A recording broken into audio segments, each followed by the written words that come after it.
ચૂંટણી પંચે દબાણ બનાવવાની રણનીતિને ખોટી ગણાવી. આયોગે સોશિયલ મીડિયા પર લખ્યું કે અમે બંધારણીય સંસ્થા છીએ અને આવા આરોપોનો સામનો કરવા સક્ષમ છીએ. દિલ્હીમાં વિધાનસભા ચૂંટણી યોગ્ય રીતે થશે, આ માટે 1.5 લાખ જવાનોને તૈનાત કરવામાં આવ્યા છે.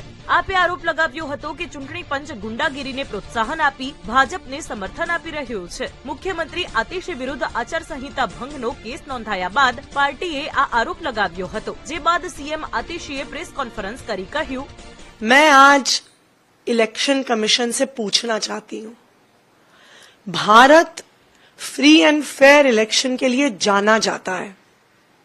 आज देश की राजधानी में खुलेआम गुंडागर्दी चल रही है.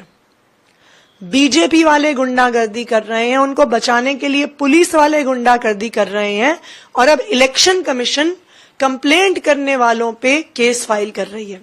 આ સાથે સીએમ આતિશીએ એમ પણ કહ્યું કે કાલકાજીમાં ભાજપના ઉમેદવાર રમેશ ભીતુરીના ગુંડા લોકોને ધમકાવી રહ્યા છે અને પોલીસ પણ તેમનો સાથ આપી રહી છે. આ આરોપોને સાબિત કરવા માટે આતિશીએ એક્સ પર ઘણા વિડીયો પણ શેર કર્યા છે.